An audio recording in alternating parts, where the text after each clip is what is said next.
The sound of a crackling campfire drifted cozily across the evening field. For friends, tired of the city bustle, had settled down at the edge of an endless cornfield, deciding to spend the weekend in nature. Laughter, jokes, and the aroma of grilled meat filled the air. Nothing foreshadowed trouble. The sun slowly set, painting the sky in crimson hues. In the center of the corn, an old house loomed darkly. Empty windows stared ominously. Creepy place? Anna shivered, looking at the house. Nonsense, just an old wreck. Maxim tried to reassure her, though he himself felt an unpleasant chill. As darkness fell, the cornfield came alive. The rustling of leaves sounded like someone's sinister whisper. Suddenly, from the depths of the field came a strange, scraping sound, as if someone were dragging something heavy across the ground. The friends fell silent, peering warily into the darkness.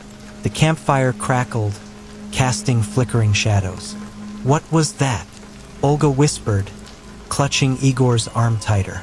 Before anyone could answer, the sound repeated, but this time it was closer, accompanied by a quiet, hoarse laugh that sent chills down their spines.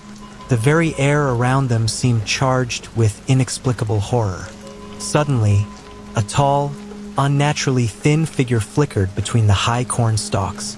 It moved smoothly and silently, like a ghost, and for a moment, in the firelight, something metallic glinted in its hand. Fear gripped the friends. They realized their secluded picnic had turned into something nightmarish. The figure vanished as suddenly as it appeared, dissolving into the thick shadows of the corn stalks. The quiet, hoarse laughter, however, continued to drift faintly from the darkness, as if mocking their fear. "We need to get out of here," Anna said in a trembling voice, getting to her feet. The others followed suit without a word. Maxim extinguished the fire, covering the embers with earth. In the complete darkness, illuminated only by the faint moonlight filtering through the leaves, they moved away from the ominous field, trying not to make a sound. But they had barely taken a few steps when a rustling sound came from ahead. A tall, hunched silhouette emerged from the corn. In the dim moonlight, its pale, malice-distorted face and the glint of a sharp object in its hand became visible. "Where do you think you're going?" the stranger hissed in a hoarse voice filled with madness. Panic seized the friends. They scattered in different directions, hoping to escape their pursuer in the labyrinth of tall corn stalks. The rustling of leaves now sounded like a sinister whisper, and the darkness seemed alive, concealing unknown danger. Anna and Maxim ran together, pushing through the dense rows of corn. Their hearts pounded in their chests, their breathing ragged. Behind them, they could hear the sound of footsteps and the muffled laughter of the maniac, who seemed to be playing with them like a cat with a mouse. Suddenly, Anna stumbled and fell. Maxim stopped immediately to help her up. At that moment, the terrifying figure appeared behind them. "Got you!" A chilling whisper echoed, and a knife glinted in the moonlight. Maxim managed to push Anna aside, and the blade only grazed his arm, leaving a deep scratch. Pain shot through him, but adrenaline gave him strength. He jumped to his feet, ready to defend them. The maniac growled in displeasure and lunged at them again. His eyes burned with insane fire, and his face contorted into a malicious grimace. He moved surprisingly fast despite his stooped posture. Anna, recovering, jumped up and tried to run, but got tangled in the tall corn stalks. Maxim realized they were trapped. Meanwhile, Olga and Igor, who had become separated from them, were trying to make their way through the field, guided by the faint moonlight. They heard shouts and muffled sounds of struggle coming from the distance, and they knew their friends were in trouble. "We have to help them," Olga said, resolutely stopping. Igor, though scared, agreed. They turned back, deeper into the corn maze, towards the terrible sounds. Maxim fought off the maniac, using a broken branch he had managed to grab from the ground as a weapon. but their attacker was stronger and more agile.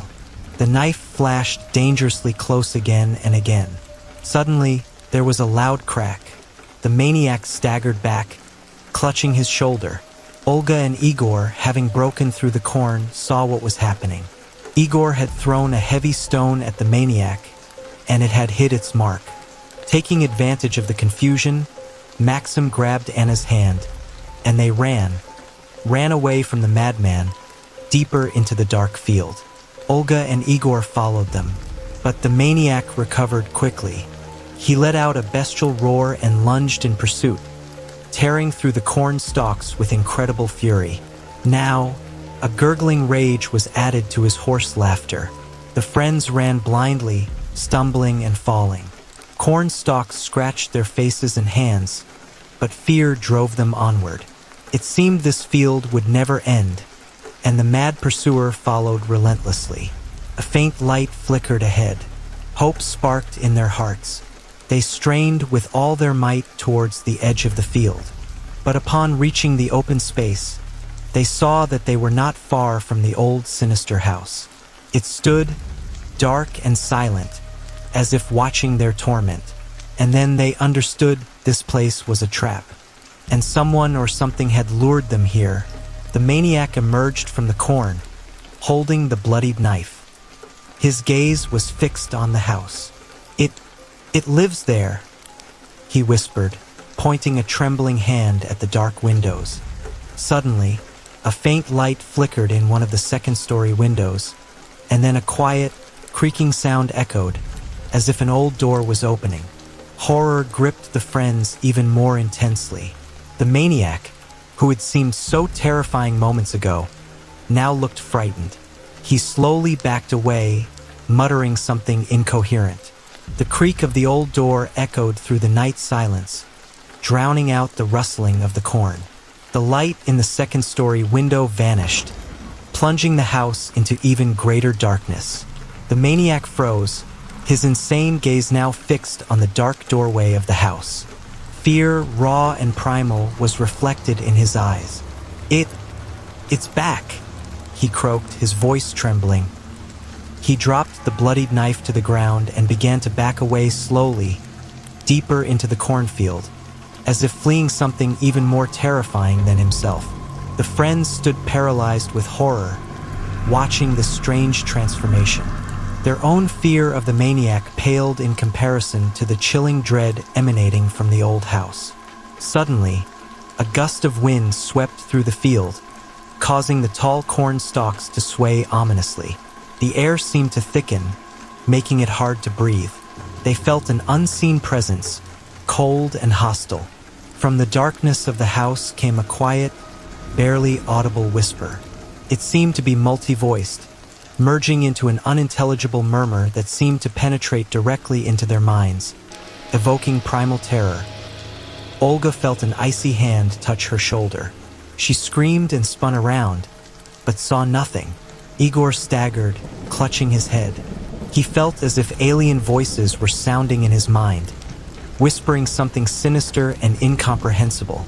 Anna and Maxim held each other tightly, feeling the circle of inexplicable horror tightening around them. The old house seemed alive, breathing evil.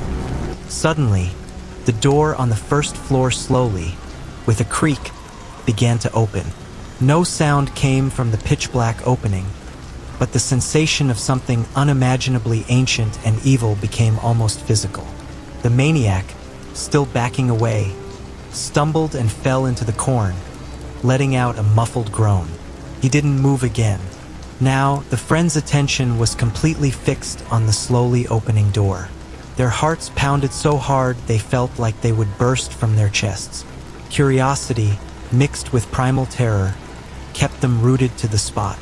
From the darkness of the doorway, a pale, bony hand appeared. Its fingers were unnaturally long and thin, and the nails looked like sharp claws. The hand slowly reached out, its icy touch seeming to be felt even from a distance. The air around them grew thick and cold, as if death itself had drawn near. A figure emerged from the open door. It was tall and unnaturally thin, wrapped in rags that concealed its face. A grave-like chill and the scent of damp earth emanated from it. The whisper intensified, becoming clearer. Now the friends could distinguish individual words spoken in an unfamiliar, ancient language that sent shivers down their spines. Anna couldn't bear it any longer and screamed. Her cry echoed off the walls of the old house and was lost in the rustling of the corn. The figure slowly stepped forward. In the dim moonlight, its eyes glinted empty, black voids that reflected neither light nor life. They seemed to peer directly into their souls, drawing out the remnants of their courage. Igor tried to pull Olga back, but their legs felt rooted to the ground. Fear paralyzed their will. Maxim, despite the pain in his arm, tried to shield the girls. He felt despair rising within him. The figure made a quiet, grating sound, like stone scraping against stone. Its bony hand continued to reach out, as if wanting to touch them. Suddenly, something changed. The whispers grew louder, more aggressive. It seemed as if unseen forces were set in motion around them. The corn stalks began to sway wildly, even though there was no wind. The ground beneath their feet trembled. The figure in the doorway seemed to be distracted by something happening inside the house. His black eyes flickered back for a moment. This was their chance. "Run!" Maxim yelled, forcefully pulling Anna's arm. They fled from the sinister house without looking back. Olga and Igor, as if waking from a stupor, ran after them. They didn't know what was pursuing them now. The mad maniac or something far more ancient and terrifying that dwelled in the old house in the middle of the cornfield. But one thing they knew for sure: they would remember this picnic for the rest of their lives. If, of course, they managed to survive. Had their night of terror ended? Or was the worst yet to come? End of part 1.